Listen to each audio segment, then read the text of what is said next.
Alright, so welcome back everybody. So for this video, I'm going to show you guys how to play Near and Far. So what's the theme of this game? Well, across the wasted terrain of Arzium, deep in the hidden lands, lies the distant ruin, a city that legends say contains an artifact that will grant the greatest desires of the heart. A lost love, redemption, acceptance, and glory. A family rejoined. These are the fires that light the fuel for those who seek the hidden city. 8 wanderers have set forth, traveling near and far, seeking clues to the location of the ancient ruin. But can they overcome their own greed or their inner demons on the way? In this frontier, filled with the ruins of a dead civilization, travelers must rely on those that have made their home here and learned to survive. Nomads trade and know the safest paths. Outlaws seek lost treasures and employ deadly force when needed. Alchemists gather ancient knowledge and heal deep wounds. And lizard folk build and repair broken machines and are the oldest dwellers of the frontier. So that's basically the theme of Near and Far. Now, the objective in Near and Far, so let's move this box. The objective of Near and Far is you'll see these camps on your player board. Okay? The objective is to get every single one of these camps off of this player board. And when you get your last one taken, when the last one is removed from this player board, then that triggers the end of the game. So then you'll continue the game until every player has basically had the same amount of turns. So that's basically how that is going to work. Now you do want to get victory points in this game, or should I say journey points, and there are ways of getting journey points. You can get journey points from here if you manage to get all 3 of these filled up with treasures. You'll get journey points for certain artifact cards that you were able to basically play, or should I say build, by paying the corresponding resources that you need in order to basically play this card. You'd also need to be able to pay a banner of this kind, of this color, a token. There are tokens with this color on it. You'd need 9 coins, and your reputation would need to be 8 or more in order to play this card, which would give you 10 journey points. So you're going to get some journey points, or a bunch of journey points, if you're able to play all of these cards. That's one way you'll acquire journey points as well. It's basically the main way you're going to get journey points that way. And you might get journey points from other cards, and you'll get journey points from your reputation. So if you have a good reputation, you could get 7 points if you have the best reputation possible. And if you have the lowest reputation possible, you could get -6 journey points. So that is a thing as well. So that's basically what you want to do. You want to get journey points. You'll get journey points as well for each one of these camps you place out. You'll get journey points. Plus, if you manage to place, if you're the player that manages to place all of them out, you'll get an extra 2 journey points that way. But even if you don't, you still get a journey point for basically each one of these camps that you're able to basically place out. And there's a few different ways you can place out camps in this game, and I will show you guys later how you place these camps out, because one of the things I need to show you how you place these camps out is I need the story, basically the atlas, the board, the map, which I don't have set up. So we're going to start off by showing you guys the various actions that you can take in this game. We're going to start with the actions that are on this town board. That's first. Okay, so the first action you can take on your turn, and remember, the first action you take for your first turn of the game has to be one of these on this town board. Okay, so this is one of the possibilities you could start with. You could, for instance, get 1 food per skill you have. This hand shows you skill, and on your player board, you might have multiple adventurers, And even if you don't, you still start with 1 skill because your dog, or if you like cats, they have 1 skill on them. So you'll start with 1 skill. So even if you took this as your first action, your very first action, you'll still get 1 food, okay? So you'll want more adventurers probably though, before you start getting more food. But that's one of the actions you can take is here at the farm. Okay, another action you can take is you can come here to the general store. You can either get, an extra coin, so you can do that, or you can get more of these artifact cards. You can get 4. You can choose how many you're going to get, but you have to state how many of each kind you're going to get, because you can go for the regular artifacts or the advanced artifacts. So you could like say, I'm gonna get 1 advanced artifact and 3 regular artifacts. Okay, so that's what you can do. All right, you can choose to get those, and then you get to keep 1. You can discard the rest. So anyway, so that's another action you can take. You can get more of these artifact cards if you need them. Although I don't know if you'll need them, because most of them you start with technically 6 of them anyways, and it's hard to even play what you start with. That's one of the actions you can take. Also, depending on your skill level. So you start with a skill level of 1, but as you get more adventurers, you'll have a higher skill level. One of the actions you can take is you can come here to the mine, and you can actually place out one of your camps, okay? You can place it out. Now, I took the wrong camp, so let me grab the right camp. So you'll start with this side first, taking them all in the top row, and then you'll start with this side, taking them all from the bottom row once the top row is empty. So like, for instance, I could take this camp, and I could place it here on this first spot of the mine, okay? That's one of the actions you can take. And if I put it on this first spot, I'll get a coin for putting it here. Then, because I took the camp from this location here, I also get 1 coin. Some of these will uncover things that you can acquire as well. This first one gives me a coin. Not all of them will allow you to acquire stuff, though. So by putting it here, I actually get 2 coins by putting it here. Then, the next time, whether it's you or your opponent that is placing out a camp, they have a choice. Now, even if they had 4 skill, they could still only put it here at this location that has the 2 on it with the gem over it, or they could put it here where the 1 is. If they put it here, they only get 1 coin, but they could do that. If they put it here, however, they would get a gem, and then they would get a coin as well. And so let me show you the gems, because you know what a coin looks like, because you can see it on my player board. So you would get a gem as well. This lovely, little, beautiful red gem. Okay? So that's something else you'd acquire. And remember, you're going to need these if you want to basically pay for certain artifact cards. That's basically their main reason for getting them. So yes, you could do that. So you'll place out a camp and get something for your trouble as well for simply just placing out a camp. So this is one of the 3 main ways that you're going to place out camps, is you can take the action here at the mine to place out a camp. But obviously there's a limit to how many camps can be placed here and how many times you can take the mine action. And as you go down, like you go here, you only get 1 coin, but if you go here, you'll get, gems instead. So, and there's gems here and gems here, so you'll get more as you go. So that's one of the actions you can take. Another action you can take is you can come here to the stables, and you can pay 1 food for 1 pack bird, okay? You can do that, okay? So, that's one of the things you can do. You can do that. You can pay 1 food and get a pack bird, okay?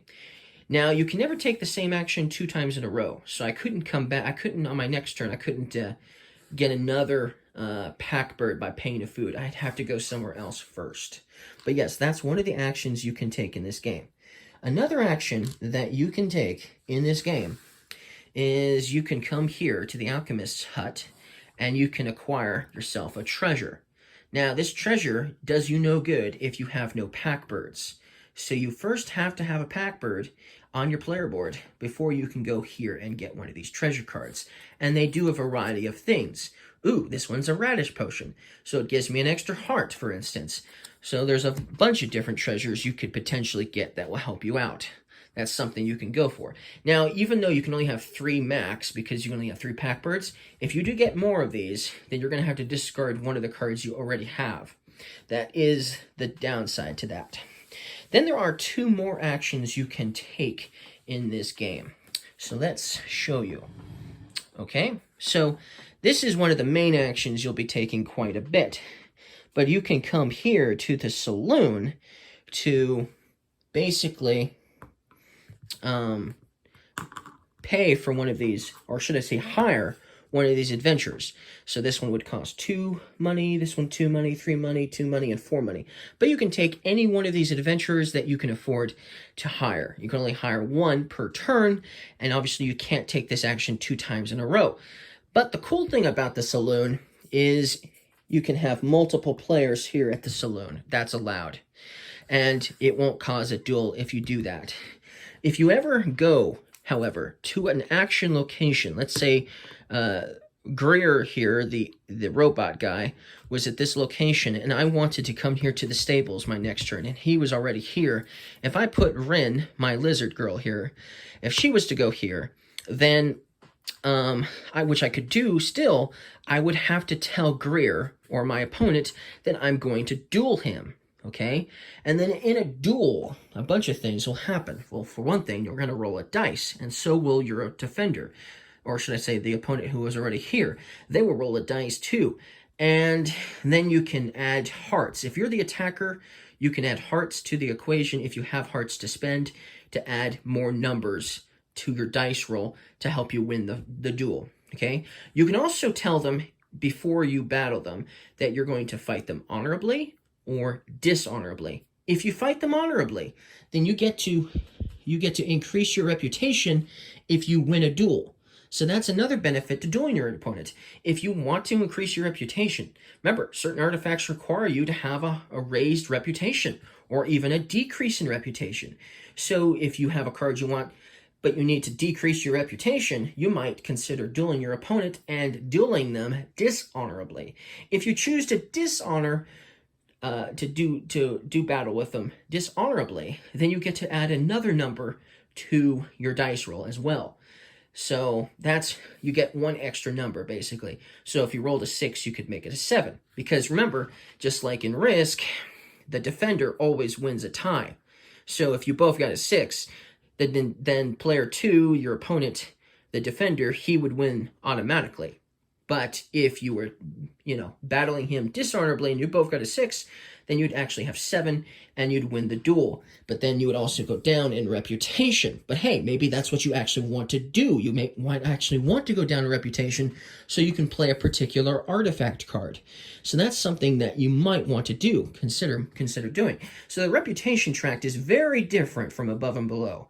I mentioned these are very different, a little different from above and below, the way you get them and, depending on where they are here. But this reputation tract is very different. In this game, it's actually somewhat desirable sometimes to decrease your reputation, even though you could potentially get some minus points at the end of the game. You might still want to do it to get certain artifact cards played and stuff like that. So, and obviously, if you're going to have an encounter in the game, you're going to increase or decrease your reputation depending on what you decide to do on your encounter, okay? So that's what's going to work. Now, if your opponent has a sword, sometimes adventurers come with swords. So like this lizard guy here has a sword. If my opponent had this, he could add a sword to the equation for 1 extra number. So if I was fighting dishonorably and he had a sword and he rolled a 6 and I rolled a 6, we both got 7, he got a 6 and I got a 7, he could still add the sword to his 6 to make it 7, and then I'd still lose the duel, okay? So that's something you can do if you do that with the if you have somebody who has a sword. So that's what's good for swords. And if you're in an encounter, swords are also good to help with certain encounters that require combat, because some encounters will actually require combat, and then swords will help with combat. But then skill will also help with the encounters as well. So You'll definitely want to get adventurers that have the hands, as in skill, and you'll definitely want to get adventurers that have swords as well.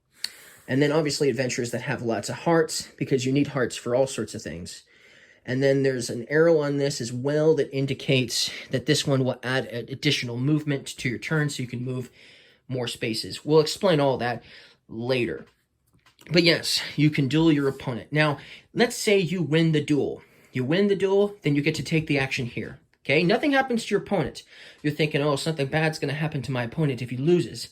He does not lose a thing if he loses the duel. Okay, nothing bad happens to Greer if Ren comes and attacks Greer. Nothing bad will happen even if he loses, okay? However, if you're the attacker and you lost the duel, then you have to go to jail, okay? You'll come here to jail. And if you go to jail, that means you do not get to take the action that you wanted to take by dueling your opponent. That's the downside. You've basically lost your turn for losing the duel. So that's basically the disadvantage for dueling, okay? But sometimes it's advantageous. Sometimes you really need to go to a location, but your opponent is blocking the way. This will happen much more often if you're playing with more than 2 players, which is why there is a third one if you're playing with 2 players. That's why this standee goes here. If you end up coming to the town hall and you're playing a 2-player game, you will have to face this guy in combat before you can take this action, okay? So now let's talk about the town hall action, okay? So first of all, if you're playing a 2-player game, you'll always have to duel him. Now, your opponent will roll for this standee here, okay? But your opponent won't get to add his own swords to the equation. So whatever dice roll he gets is what he's going to get, period, okay? That's what this standee is going to get, period. If he rolls a 6, there's no way to increase it. You can, of course, still decide to fight honorably and dishonorably and all that jazz, and obviously add hearts to the equation. If you have some extra hearts you want to spend, you can do that to increase your number if you need to. If you had a really low number, and your opponent rolled a very high number, you could still potentially beat your opponent if you had enough swords to do battle with to increase that number, and also had enough hearts to increase it as well. So that's basically what you'll do. Then, if you decide to come here, you can take any one of these 3 actions, and you can take all of them if you choose to. One of the actions you can take is this one here. You can trade up to 5 items, okay? So, and this tells you what you can trade. You can trade a bread for 1, basically 1 money or 1 point or whatever, for 1 type of numbered good, so to speak. You could trade this coin in, and it would give you 2. If you traded a gem in, it would give you 2. And then these banners each have a different number on them. So if you traded a blue banner, which is the alchemist banner, if you traded that in, then you could get like a gem, a coin, and a bread. That would cost you 5. So you could actually get 2 coins, a gem, and a bread for the cost of this good that you're trading in, which is this blue one. So basically, if you trade something high value here, you could get a bunch of different things of low value. But the most you can get, the most goods you can get is 5. So basically, you're trading 1 item for, basically you're going to trade 1 item for 5, if you will. Or like I said, you could trade a few different items of lower value for a higher item. So for instance, I could trade 2 coins, 2 gems, and a bread. That would be 5, right?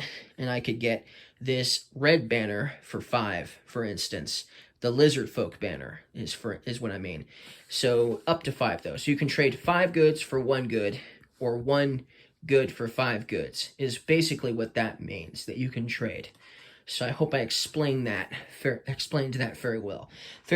Then another thing you can do is, remember, I told you in the setup, if you watch the setup, you'll start with a certain amount of these advanced cards. You'll start with 1 of these, technically, and you might have a few of these regular artifacts. Now, you might choose to discard these at this point. Maybe you aren't going to be able to play these cards, and if you aren't able to play all of your artifacts cards, then you're going to get deducted journey points. So you don't want that to happen. Probably not.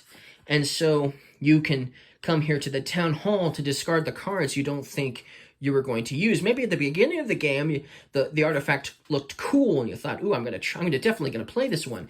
But then later as you played the game, you realized it's going to be impossible to basically play, and so now you could come here later in the course of the game. You could visit Town Hall, for instance, and then take this action to discard the cards, okay?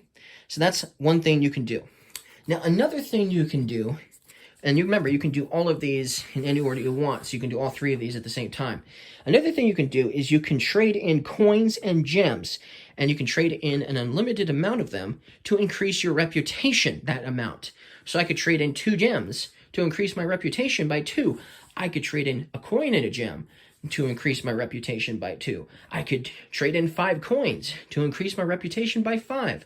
So that's something you might want to do, especially towards the end of the game, because you see, you don't get extra points for coins and gems, so you might want to trade them in for... you don't really get very many points for coins and gems, I don't think. So you're going to want, but you could potentially get a lot of points for reputation. So you're going to maybe want to do that, especially if you still have a card you want to play before the end of the game. So that's something you might want to do, is increase your reputation as well. So that's basically all of the actions you can take here on this town board. Then there is one other main action that you'll be taking in the game, and that will open up a whole bunch of different things. So let's get to that next.